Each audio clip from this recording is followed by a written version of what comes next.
Anybody watching this, if you're ever in dispute with Kate Elizabeth, throw a phone number in the email. There you go. Don't tell them. Why are you trying to foil me?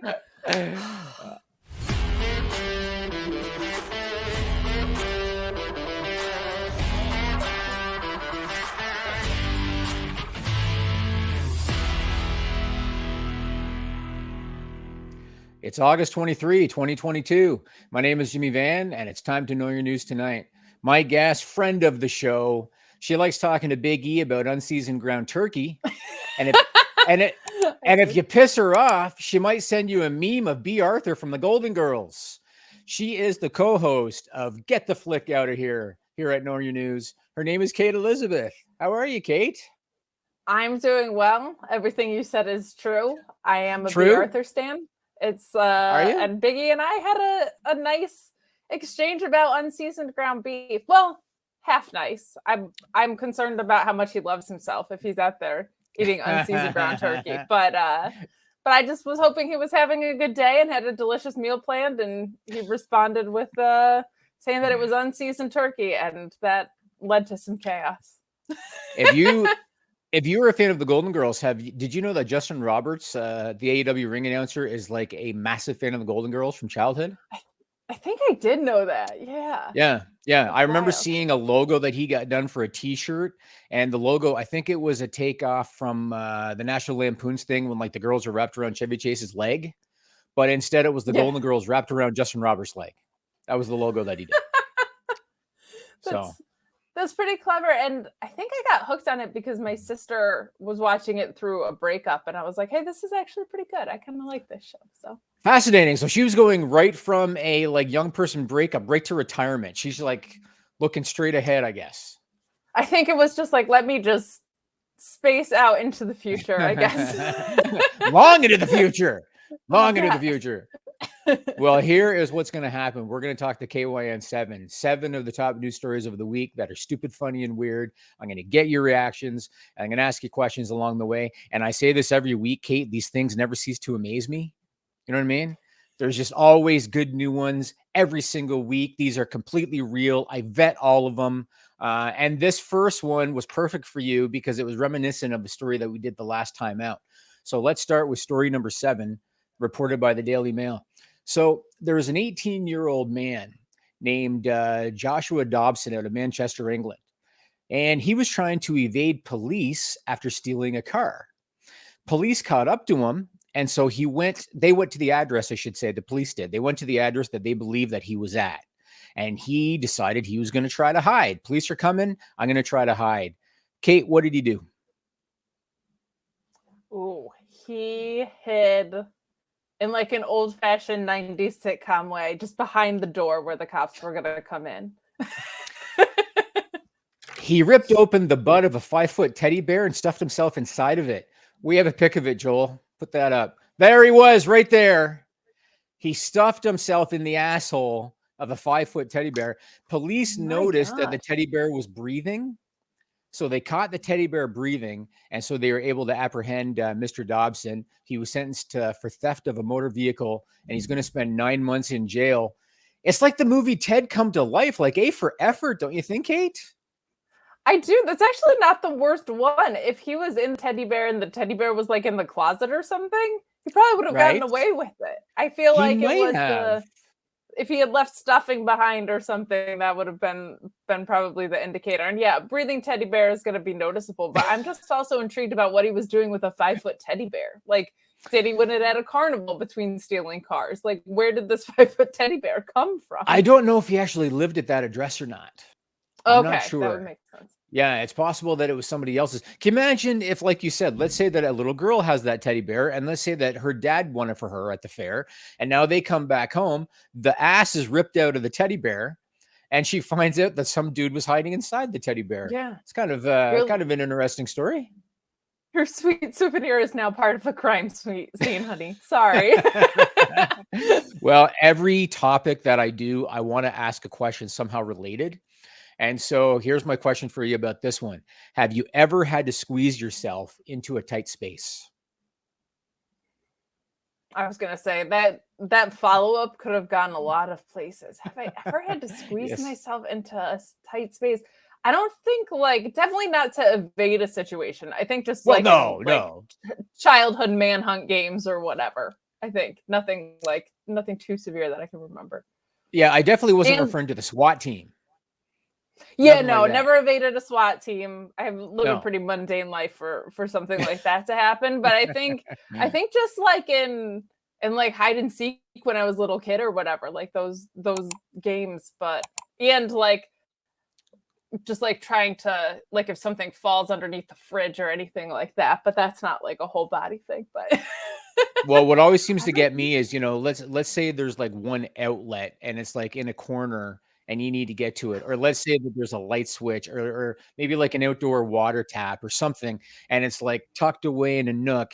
And, I'm like 195 pounds. So getting into that little nook can be a real challenge for me, Yeah. Those are so I was thinking maybe somewhere along, but I'm very happy to know that you have not run from the cops and had to squeeze in anywhere to avoid a felony. I'm happy about that. No dodging any felonies, no car theft for me. The only time I was ever in a cop car, this is actually funny, was on New Year's Eve or it was either Christmas Eve or the day before Christmas Eve. I was going to pick up my parents' gift, and it was a custom coffee table, and so we were taking their car, and I got in a minor car accident. The person before me stopped short, nothing major, but my parents weren't picking up the car and the car wasn't working. So the cops I think it was on Christmas Eve, were like, just hop in the back of the car. We'll drop you back off. It's only 10 minutes down the road. And there's me and my sister in the back of a cop car on Christmas Eve pulling up to my parents' house because they wouldn't answer their phone. Memorable holiday story. It was. And I think they were a little alarmed when they saw their two daughters who were going to pick up a coffee table in the cop car on Christmas Eve coming back to their house. But we really just needed a lift. But that was my only run-in with the police. So guaranteed that they were like, "What did you take? What did you take?" They're like, "What did these girls steal?" All right, let's go on to story number 6, reported by the BBC.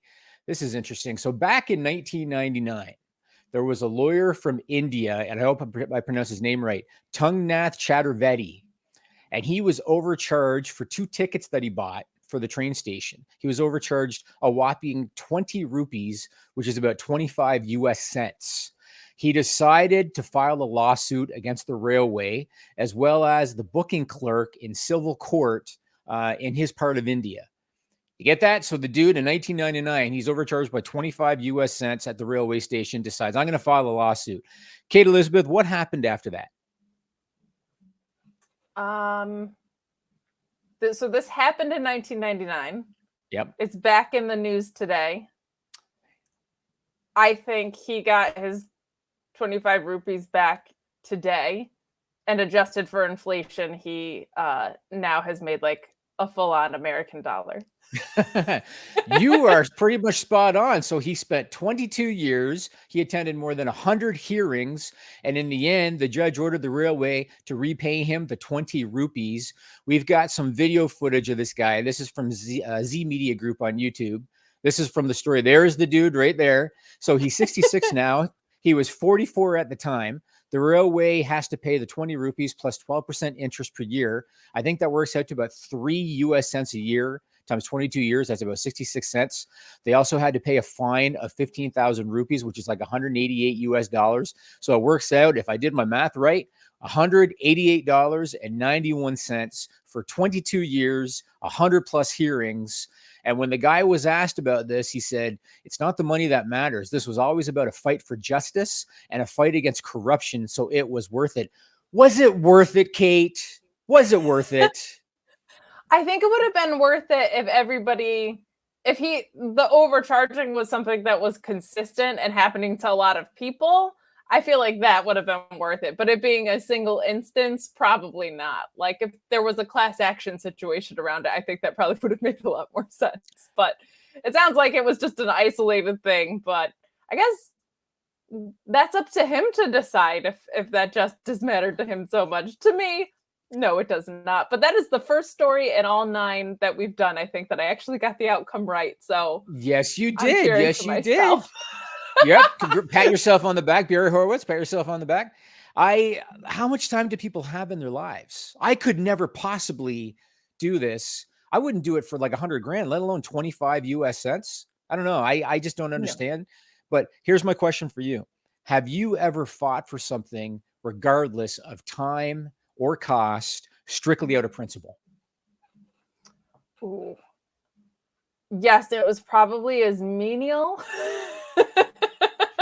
It did not take 22 years, but those situations where they just get under your skin and you're like, I know this is not worth my time and mental energy, but now I just have to. There was a warranty. I feel way too satisfied about this, but there was a warranty on, I have like an outdoor an outdoor couch, and I had a warranty on the cushions for it, and they weren't honoring it for, I can't remember why, but I think they said it was because of weather damage or something, that it was not within like their reasonable wear and tear, when the only thing that had happened was the zipper broke. And I like, that was probably 15 to 20 email exchanges of me getting my cushions covered. And could I have bought ones elsewhere? Probably, but they're also like a very specific size. And I was like, I think I would have to get these like custom made if they don't replace them to fit the furniture. So I went through all of this rigmarole, and then they screwed up the shipping on the back end. And I was like, they are intentionally foiling me. There's no way this is like missing in the mail on top of everything. But we got it straightened out. I got my couch cushions for my outdoor porch, but it probably was not worth the effort. But because of the principle, I was like, I'm getting my new couch cushions for outside. I went through probably 4 or 5 different like managers, and I feel like I was at least pleasant enough. Like I knew it was not the lackey who I was talking to's fault most days. So, but once I got them, it was like celebration time for me. You know what? Still beats the shit out of 22 years and 100 hearings. So yeah, you still came out ahead on that, in my opinion. All right, I think if it's more than emails, that's my limit. Like if it's more than an email, forget it. So okay, so if they send you one email and they say, okay, here, call this 188 number, are you like, I'm done? That's it. I'm at least reevaluating. If it's, I can type it and leave it alone, I'll spend all day with that. Anybody watching this, if you're ever in dispute with Kate Elizabeth, throw a phone number in the email. There you go. Don't tell them, why are you trying to foil me? Awesome. Let's go to story number 5, reported by WSB TV2 Atlanta. So there was a man at a McDonald's in Cobb County, Georgia. Don't think it was the big boss man. His name is Antoine Sims, and he complained about getting cold French fries at the McDonald's. And he and the manager, they ended up in a yelling match, and both of them called 911. Both of them did. So the manager told police when the cops showed up that Mr. Sims was trespassing and that he wanted him removed. And Mr. Sims kept complaining about the cold French fries. Well, Mr. Antoine Sims ran into a problem. Any idea what it was? Oh, God. Did he have a warrant out for something else? He somehow forgot that he was wanted for murder. Police figured it out. When they talked to him, or I guess when they saw him. They ended up chasing him and arresting him right there outside the McDonald's. We've got some video courtesy of the Kennesaw, Georgia Police Department. Put that up, Joel. There he is right there. So they were trying to goad him in by having him sign this piece of paper saying that he wouldn't go back to that McDonald's. He suspected something, so he didn't want to get close to them. And they're trying to goad him in, and then he knew what's going on, and boom, he took off. But they ended up getting him. So he faced a murder charge, I should say, back in 2018 for the death of a woman found in a burning car. He no-showed the court date, and he's been wanted ever since. And here's my first question. Okay, so you know you did this, or you know that you're wanted for this. What the hell are you doing calling the cops over cold French fries? Like, do you think because 4 years had passed, he all of a sudden had this invincibility shield around him? You know what I mean? Like, why do you think he would do this? Yeah, does he think there's a statute of limitations on murder? Is like a very interesting thing here. Maybe. And that it would be like 4 years. 4 years? Yeah, what a way to tell on yourself, huh? You call the cops over fries. Not even call the cops, you call 911 over French Yes. fries. Yes. I mean, that just seems wildly selfish of both parties to do on that front. And then you find out it's also incredibly stupid of one of Yes. them. Yeah. And it just doesn't feel like fries should be a police issue, you know? No, to be honest with you, when I get McDonald's with the kids, I don't even eat the fries usually. And I know Oh, well, that the that's fries on are you. like Fries are delicious. I just tried to cut down on fried food, Kate. You know what I'm saying? I get it. Trying to I cut get it. You down got on to pick fried your food. battles with the fried food. Pick your battles. Exactly. Exactly. All right. So here's my question for you. And again, I can go in so many directions, but here's my question. Are there any cooked foods that you prefer to eat cold? Oh, are there any cooked foods I prefer to eat cold? I wouldn't say as a grown woman that that's the case. But when I was in college, like there was probably nothing better than like hangover pizza, I think. Like that like next morning, and I don't think it was because I preferred it, but the desperation made it that much better. Like I needed something so bad, like cold pizza, whatever last night for dinner was, you need something in your stomach immediately. That Kate thought fried leftover, cooked leftover, whatever was probably the food of gods, but I don't really drink anymore. And I think I prefer everything, yeah, heated up and cooked properly. What about you? I have 2 kids. Everything I eat is cold. You That's just prefer reality. food. Yeah, because Get it in my the, stomach. the objective is to get them to eat. That's the objective. Right. And Joel's got a kid now. He knows this. That's the objective. So basically, when the food is on the table, my first priority is get the kids to eat. And then by the time they've actually had some food in them, my food is cold. So I am used to cold food every meal, every day. If it's not cold, it's like a treat. It's like wow, am I ever getting spoiled? The eggs are hot. Yeah. You know what I mean? No, doesn't usually happen. You just kind of You're get used playing to an it after a entirely while. different ball game. Yeah. Yes, yes. If you ever have children in the house, Kate, we will have this conversation. Because Sure. you'll deal with it. Sure. All right, let's go to story number 4, reported by UPI.com. So officials with the ministry, you're going to like this one. I already know you're going to like this one. Officials with the Ministry of Agriculture and Forestry in Turkey were called to rescue a brown bear that had been spotted and that needed help. And my question for you, Kate Elizabeth, why did the bear need to be rescued? Did he invade somebody's pool? He got high as a kite by eating hallucinogenic honey. We've got footage of this, Joel. Throw that up. Look at this guy. So look at him. Look at him. So he apparently ate a large amount of honey made from the nectar of the indigenous species of plant called rhododendron. They call it mad honey, and it produces hallucinogenic effects. And that was the end result to that bear right there. Fortunately, he is fine, but he was high as a kite, as you could see in that footage. Wouldn't you love to know what was going through his mind in that moment when he was sitting on the grass just there and he's just gazing? What do you think is going through the mind of the bear in that particular moment? Oh my gosh, my initial instinct was like, just let him have his trip. Like, why are we helping this bear? Let him enjoy his little hallucinogenic experience.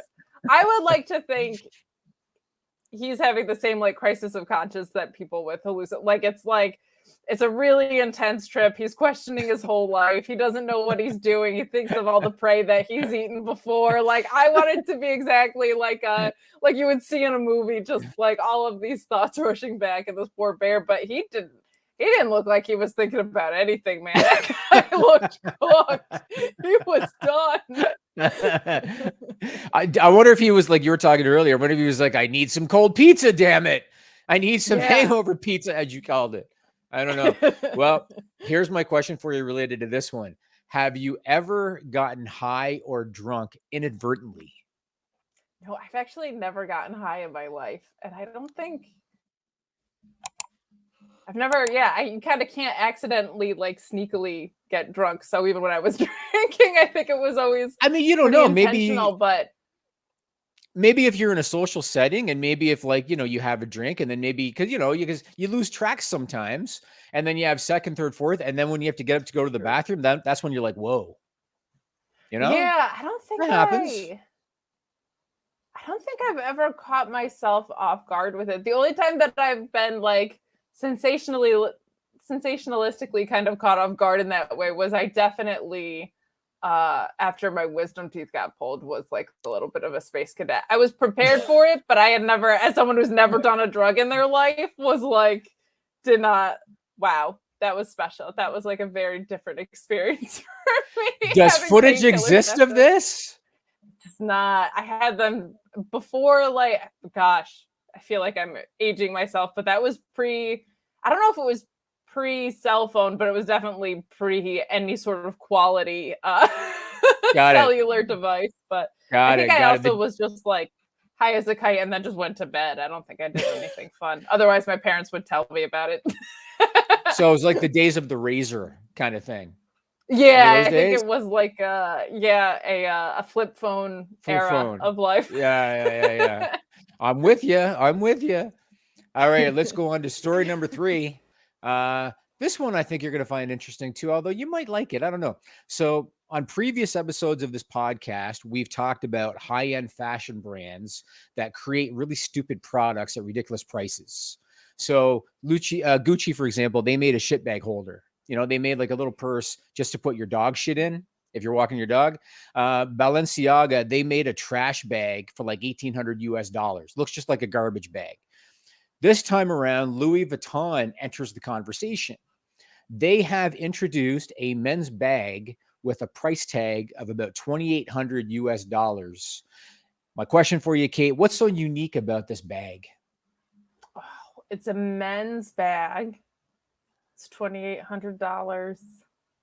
This is tough because I feel like it's going to end up being in the like shave care world, but have some weird gimmick like a razor comes out of it or something completely stupid and insane like that.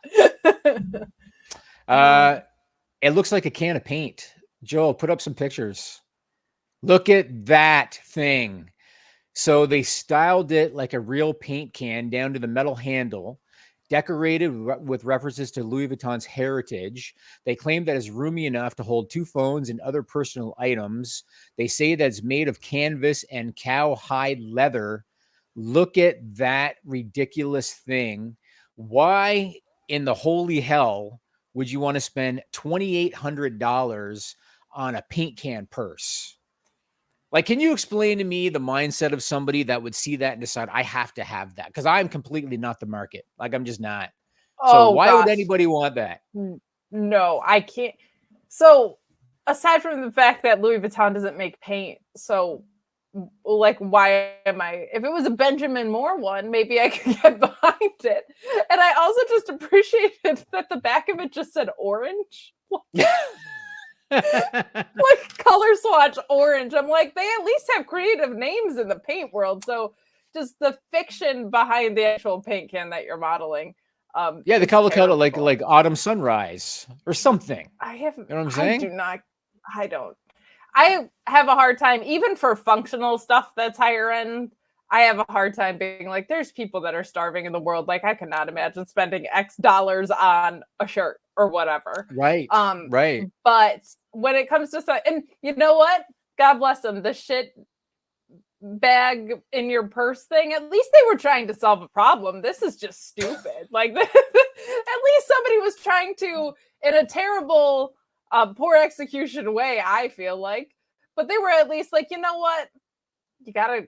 You're just walking around with a dog shit bag when you walk your dogs. You got to be able to do something about it. At least there was some ingenuity there. This is you're modeling something high end off of something that feels low end is a weird play to me. I don't like this at all. And at least name your shade of orange something creative. Creative. That's just lazy. Well, the shit bag holder, if I remember right, I think it was like $400 or $500 or something. Might have even been more than that. And Denise Salcedo was on the podcast when I did that story, and she wanted one because it looked like a wallet to her. So she's like, that is awesome. I want one of those. And I said, I'm going to tell Sean Rossap as a wedding gift to get you a shit bag holder. So that's what you can have. I hope he did.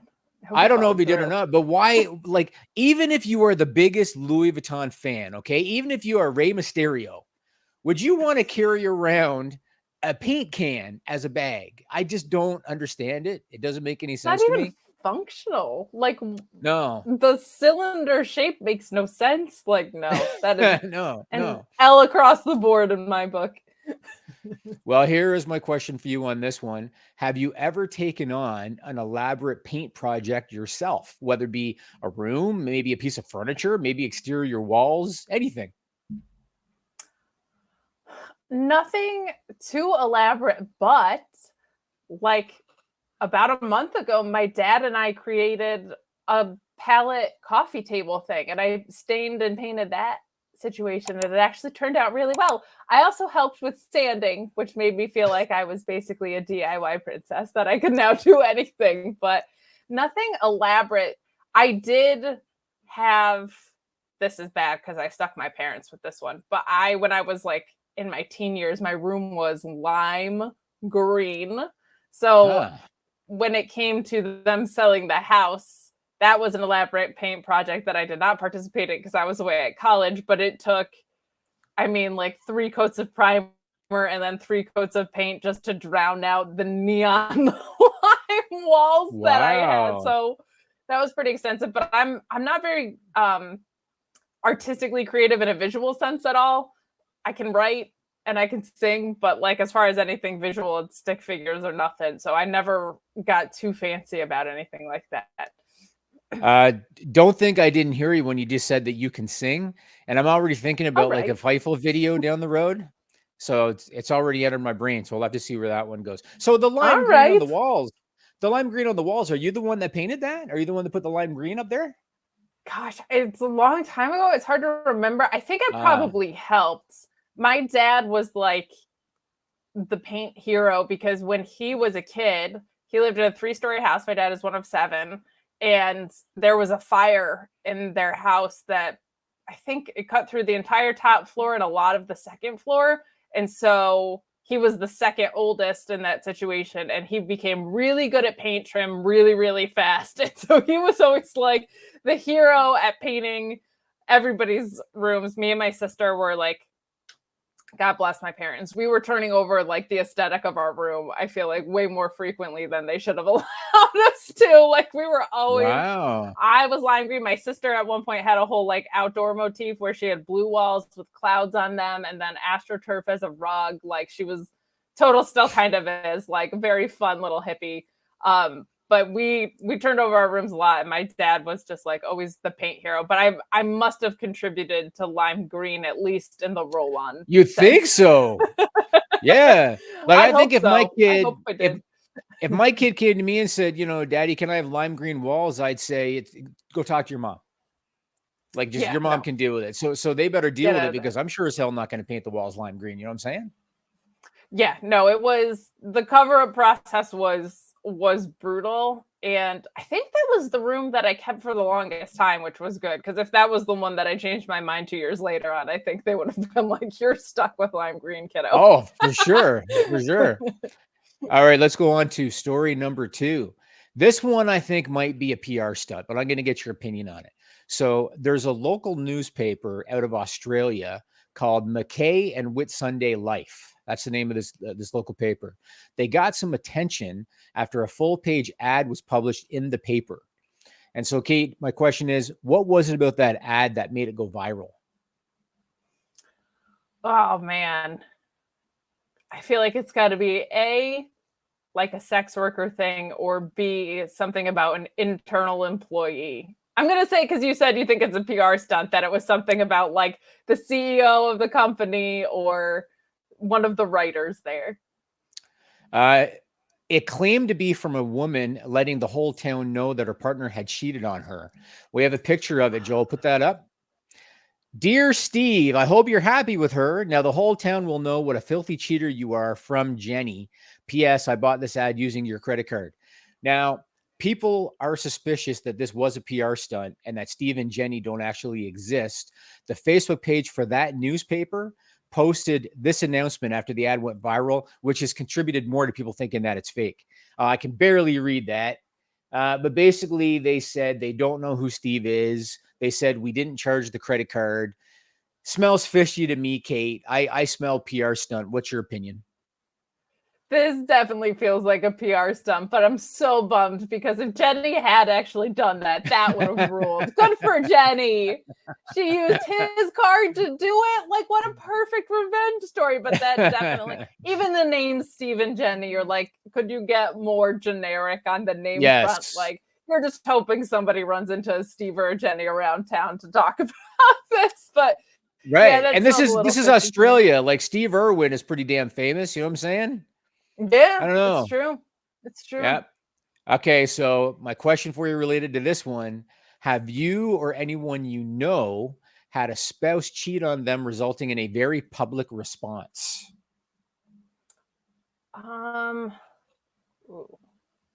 Well, yeah, actually. So I had a friend who it ended up in a cancellation of the wedding and her having to out an entire situation, but she was engaged and planning to get married this past December.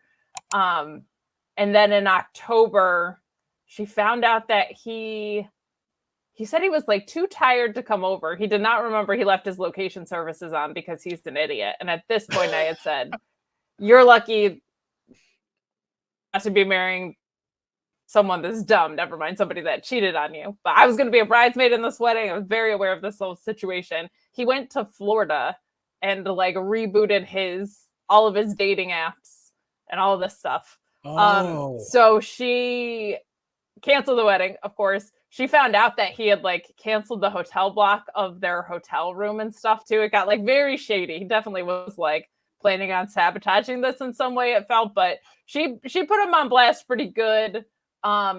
Tastefully, I would say, like not taking out any ads in the paper, but definitely some social media revenge, and like told his family about everything that he had done and everything that she had found out. But more than the public revenge came from the fact that his name was on the signature for a lot of the vendors in the cancellation process, and she just did not split any of the incurring costs after what he pulled, and continues to pull actually to this day about the situation. So public revenge is fun, but play chess, not checkers. You know what I mean? Like get it where it counts. Man, I think like next time I see my wife, I'm going to give her a big hug hearing stories like this. You know what I'm saying? Yeah, this was rough. She was very, and I feel like I have a pretty good screen for detecting when people might be a little bit off, but I had met this guy a couple times and he seemed great. But it was the more she dug into it, the more she found out not only cheating wise, but about the ways he was trying to like be sneaky about postponing and sabotaging the wedding itself. It seemed to get very, very weird and twisty, like full on. That part I don't understand. Like okay, so the guy is screwing around and he got caught. Okay, I get that. Why would he sabotage the wedding? So he didn't want to get married, I guess. That's what it sounded like. And they had postponed the wedding. They had gotten engaged at the beginning of COVID. And I think that's where a lot of this, or I guess before COVID, and they had to postpone the wedding just because of COVID to a later date. And I think something like went really, really screwy with that. But it sounded like he was lining up to get out of it with as little as financial damage as possible. Like he was kind of canceling things behind her back a little bit, but then his name was on a lot of the stuff. So when she went through and canceled everything else, he got stuck with a lot of large price tags, which felt like he deserved after a lot of the other things that she found out. Interesting. I bet you it was because of the lockdown. Because of the lockdown, something happened. They spent time together, and they're probably like, "Oh shit, I can't deal with this, permanently. Like this is not going to work." Blame the lockdown. Blame everything for the lockdown, Kate. Blaming everything in the universe. Yeah. All right, time for story number 1, reported by Design Taxi. This is real too. So, this has been a sweltering summer. As you know, in many parts of the world, there have been several cities reporting record high temperatures. The UK, they've really struggled with a heat wave over the last number of weeks. Burger King Japan introduced an unusual remedy to try to help people combat the heat. Kate Elizabeth, what did Burger King Japan come up with? They came up with ice cube burgers, where it's just a patty with ice in between. Did you hear about this one? No, is that? Oh God, am I right? Nailed it. No. You nailed it. They created an ice Whopper. Joel, let's see the picture. There it is. It's got the flame grilled patty, but between the onions and the pickles, it has a layer of shaved ice. Right there, you can see the arrow pointing to it. It also comes with an ice bottle, which is basically a frozen bottle of Coca-Cola. They're calling it the limited edition Summer Love Set, and it's selling for 1,000 yen, which is about $7.49 US. You nailed it. They got a layer of shaved ice on the burger. And I got to tell you, so I am always willing to try a new food gimmick, you know, because like different fast food chains in different areas, they'll have like a signature burger. I was in the Maritimes in Canada once and they had a McLobster sandwich. So like I had to try it at McDonald's, but something like shaved ice on a burger, I'm just thinking a cold, soggy mess, Kate, right? Yeah, I feel like we've accidentally had that before. Like if something's just not fully defrosted or so. If you've had a Hot Pocket, you know what the situation is, right? Right. Like, it does not taste good. That just feels like they're not defrosting everything the entire way. There's no way that tastes good. I can't believe I wonder. That's sad. Maybe that has something to do with it. Maybe they had an overstock of beef and they thought, Jesus, we're never going to be able to sell all of this frozen beef. What are we going to, maybe that's what it was. That's it. That's the whole ball game. I do like the frozen Coke on the side though. Cause like, I love little like slushies or whatever. You could just wait for that to melt a little bit and you've got a nice little like 7-Eleven slushy situation, but hell, pour it on top of the ice burger. Yeah, why not? Why not go all the way?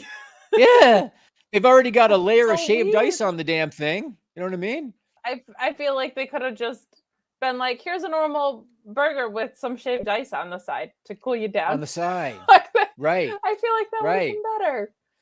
And here's another problem. What if they make too many of them and then while they're waiting to sell them, they got them under the heat lamp? That's it. You know what I mean? Oh, yeah, that's a good point. Then you just have water on your burger. Yeah, now you just have a soggy bun at the bottom. It's going to be soaked through. I want to know if anybody's like, no.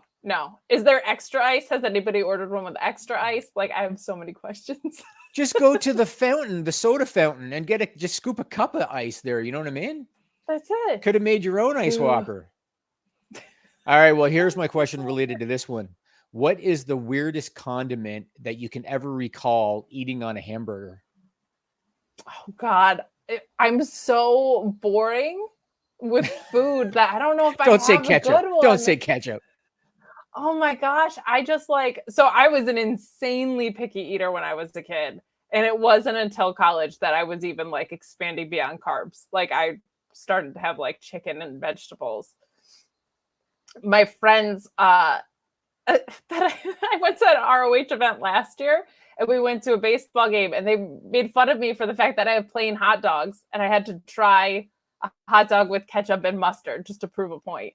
But I don't know if I've ever put anything like fun on a cheeseburger beyond. I don't know if I've ever tried one with anything other than like barbecue sauce. I hate pickles. I hate coleslaw in my life. Yeah. Because I didn't even eat burgers until I was probably like 20. I was really? You'd never had it? Was it because you didn't want to eat beef? Was that why? Or what was the reason? Just like a weird texture thing. I would have literally peanut butter and jelly sandwiches at Thanksgiving when I was a kid. I was the worst. Sandwiches, ravioli. The only meat I would eat was ham. And it wasn't like, I wish there was a moral code behind me, like not wanting to eat animals when I was a kid. Like I was the strong. No, it was just like a very weird texture thing. So I didn't even, I'm trying to think. Chipotle mayo is the furthest I've gone, I think. Okay, well, here's a challenge for you because you just said you would have peanut butter and jelly sandwiches on Thanksgiving. So yes. Bobby Lashley, and I feel like I've told this before on this podcast, Bobby Lashley once did an interview and he said that he had a peanut butter and jelly hamburger at a restaurant. And I knew exactly what he was talking about because I've been to that place. It's called Slater's 50/50. It's in Anaheim, California. I think they got other chains of it in other places in the country. And they have a peanut butter and jelly hamburger. And I had to have the peanut butter and jelly hamburger when I was there just to try it. So there's a challenge for you since you clearly like peanut butter and jelly because you would have it for Thanksgiving. Throw some on a burger, Kate. Give that a try. I could see that being good, actually. Like the unique. Jam, like a little sweetness. Yeah. Yeah. Yeah. It was almost like the salty sweet thing a little bit, Yeah, I could take that. What's the weirdest you condiment you've had on a burger, since I'm boring? You must have. Is that the furthest you've gone? Peanut butter and jelly is a so one. I've had Nutella on a burger before. I've had peanut butter and jelly on a burger. How did Nutella play out? That one feels weird. I think it was okay because if I remember right, there was something salty on it too. It might have been, it was either like hash browns or it might have been like onion rings. There was something salty to combat it, Okay. So fair. it was okay. I've had like lobster on a burger, like, just lobster topped on a burger. I've had that before. I don't know if I go to a joint and if they have like say their signature in-house burger, I got to do it. Like that will be my go-to in any new place. Yeah. I love that. I feel like nothing gets better than cheese. So that's probably why I stick to my wheelhouse. Like, how are you going to outkick cheese? Like, come on. Cheese is good. Cheese is good. Right? But I hope someday you can try peanut butter and jelly. Maybe I can find the recipe for that Slater's 50/50 because I don't recall what else they put on it. But if I can find it, then maybe you can give that a go. And of course, we'll have to get it on video, Kate. You're going to have to do that. There'll be more content. I'll try it. More content. I'll try it. All right. I'm going to hold you to it. Okay. I'll take it. So I want to thank better our than guest, ice. It's probably, what if you do peanut butter jelly and ice? Oh, that would just be so soggy and disgusting. It probably would be, but you think that, see, when I had the peanut butter and jelly, I don't recall the texture of the bun. I don't remember if it was soggy or soft or crunchy. I don't remember any of that anymore, but That'd be so I don't weird. know. So I want to thank our guest, Miss Kate Elizabeth, for joining us. Always a pleasure to talk to you, Kate. Tell the people, what are you doing and where can they find you? Oh my goodness. So Tuesdays and Fridays, you can find me on Fightful YouTube talking NXT, doing our weird post show, whatever that is, our sour graps after NXT, AW Rampage, and SmackDown on Fridays, and then Wednesdays talking all things All Elite at the Mark Order Pod. But right here, right on this very channel, we're doing Get the Flick Out of Here, released every Thursday. So much fun. I made Alex pick something that's going to be we're very locked into this 80s wheelhouse. So we're scooting out of there for a little bit, but we cover sad, weird, crazy, whatever movies over there. We've done The Room. We've done Team America. So if you're on this channel, go check us out at Get the Flick Out of Here. If you love Return of the Rotten Tomatoes, or whatever the hell it was, with George Clooney, that's the one that they're doing this week. So I'm sure there's people out there that they watch that on a weekly basis, that movie. And so this is the place where you can get that review. Well, that's going to do it for KYN tonight. Once again, Kate, thanks for joining us. We'll do this again. Always fun to talk to you. Absolutely. Thank you so much for having me.